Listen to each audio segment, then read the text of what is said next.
Hello friends, my name is Kajal और आप सभी का स्वागत है मेरे चैनल पर। और आज की इस वीडियो में हम डिस्कस करने वाले हैं यूपीडीएलएड फर्स्ट सेमेस्टर सब्जेक्ट मैथ।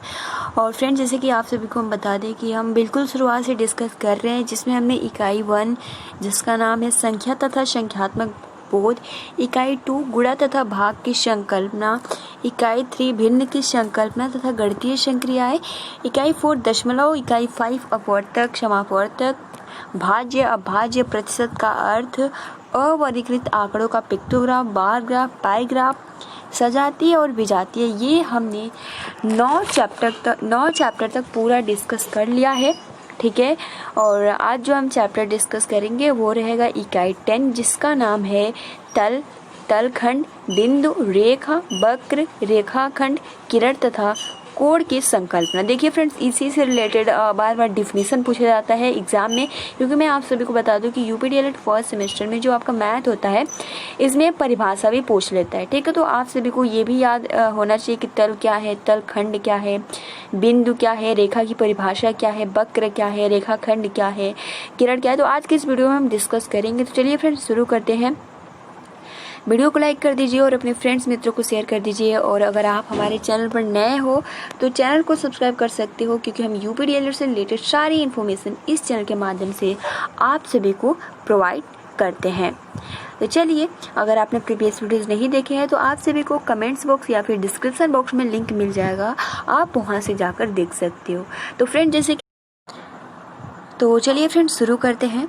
तो देखिए, सबसे पहले तो हमने नोट्स बनाए हैं ताकि आपको प्रॉब्लम ना हो। ठीक है, क्योंकि बुक में इधर से उधर दिया है तो थोड़ी प्रॉब्लम होगी, क्योंकि आप सभी को केवल और केवल इसमें डिफिनेशन याद करना है। तो सबसे पहले तो हम जानने का ये प्रयास करेंगे कि तल एवं तलखंड क्या होता है। ठीक है, तो आपने अपने कमरों की दीवारों को देखा होगा और उनमें प्लास्टर किया जाता है एवं चमकाया जाता है, तो तल का स्वरूप कहा जा सकता है।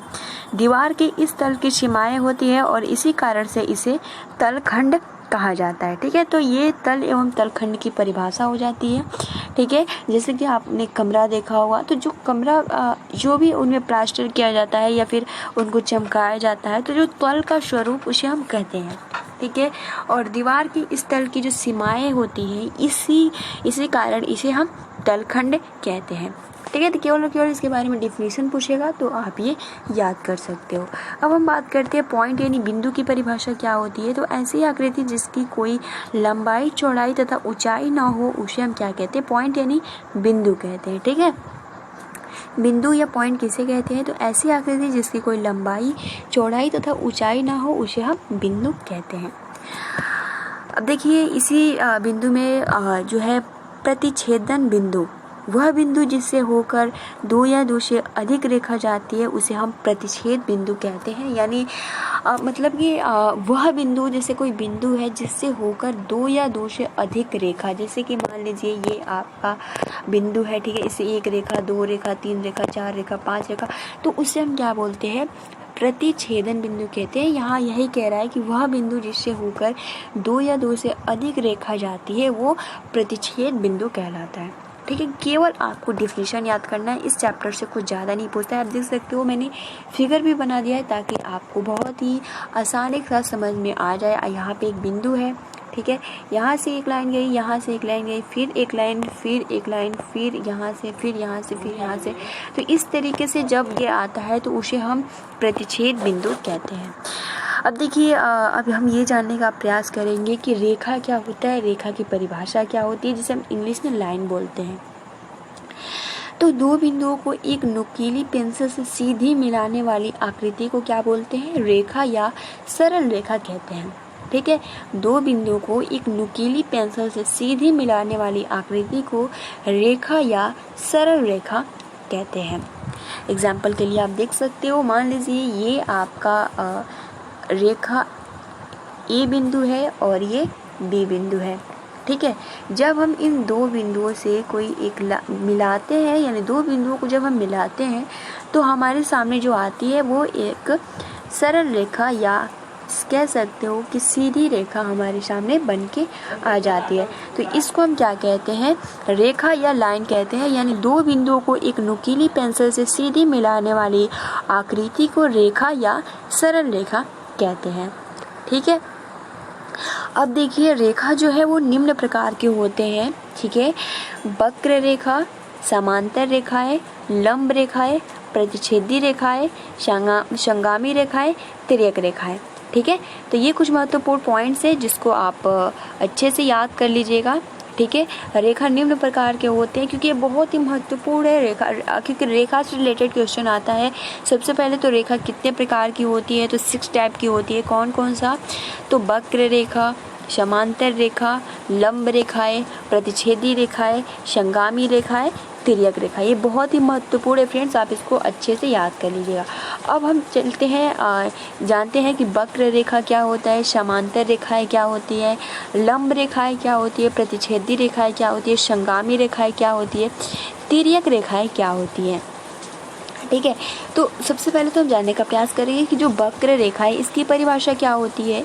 तो इसकी जो परिभाषा होती है कि दो बिंदुओं को वक्र रूप से मिलाने पर जो रेखा मिलती है उसे हम वक्र रेखा कहते हैं। यानी वक्र आप सभी को पता है टेढ़ा मेढ़ा रहता है, ठीक है। तो यहाँ पे यही कह रहा है कि दो बिंदुओं को वक्र रूप से मिलाने पर जो रेखा मिलती है उसे हम वक्र रेखा कहते हैं, ठीक है। दूसरा जो है वो है आपका समांतर रेखा है। तो एक ही तल में स्थित वे रेखाएं जो एक दूसरे को कभी परस्पर नहीं काटते। जैसे आप देख सकते हो यहाँ पे क्या है, एक तल है, ये जो है ये तल है, ठीक है।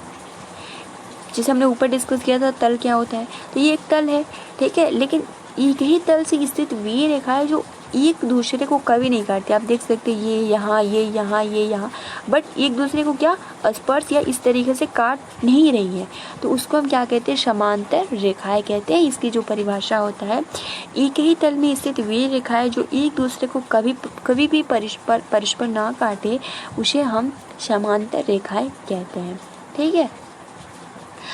अब देखिए तीसरा जो है वो है लंब रेखाएं। लंब रेखाएं की परिभाषा क्या होती है, तो ऐसी सरल रेखाएं जो परस्पर समकोण पर प्रतिच्छेदित करती है। यानी ऐसी सरल रेखाएं जो परस्पर समकोण पर प्रतिच्छेदित करती है। जैसे कि फ्रेंड्स आप देख सकते हो ये आपका लंब है, ठीक है।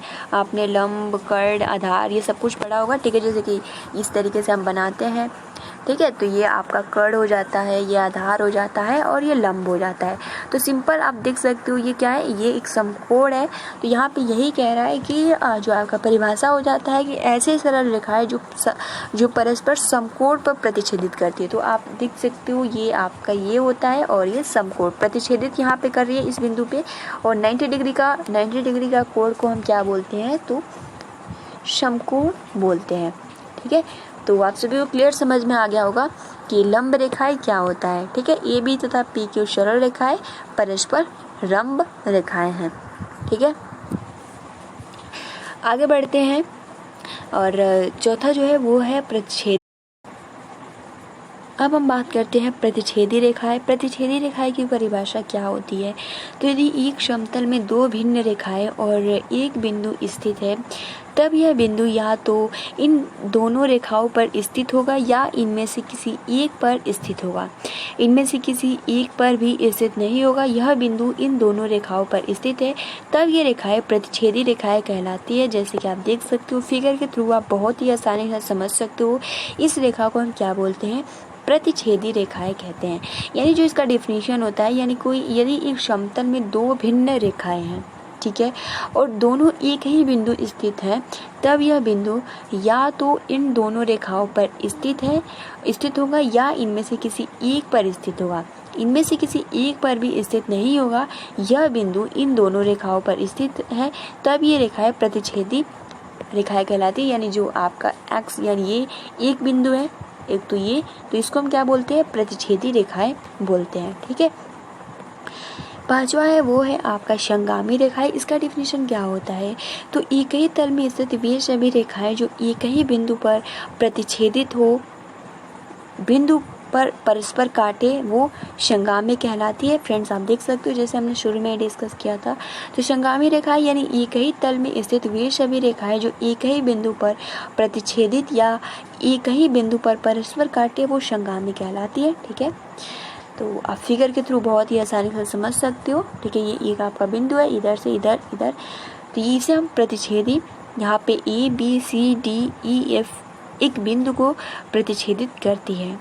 ठीक है, अब देखिए छठा है आपका तिर्यक। ठीक है, लास्ट है। तो तिर्यक रेखा किसे कहते हैं? तो वह रेखा जो 2 या 2 से अधिक रेखाओं को काटे वो तिर्यक रेखाएं कहलाती हैं। यानी वह रेखा जो 2 या 2 से अधिक रेखा को काटती है, यानी सीधी लाइन को काटती है, तो वो तिर्यक रेखाएं कहलाती है। जैसे आप देख सकते हो, ये आपकी पहली रेखा और दूसरी रेखा, और फिर यहाँ से एक रेखा AB रेखा को और CD रेखा को EF रेखा ने काट दिया, तो इसे हम तिर्यक रेखा कहते हैं। यानी जो इसका डिफरेंशियल हो जाता है, वह रेखा जो 2 या 2 से अधिक रेखाओं को काटे तिर्यक रेखा कहलाती है। तो फ्रेंड्स, अभी ये पार्ट 1 है। ठीक है, इसमें इस चैप्टर में ज़्यादा कुछ नहीं पढ़ना है। अब हम कल के वीडियो में डिस्कस करेंगे कि 90 डिग्री का कोण, 120 डिग्री का कोण, 60 डिग्री का कोण किस तरीके से आप पटरी और प्रकार की सहायता से बना सकते हो। ठीक है फ्रेंड्स, तो आज के लिए इतना ही। मिलते हैं अगली क्लास में। ठीक है, thanks for watching, take care and best of luck.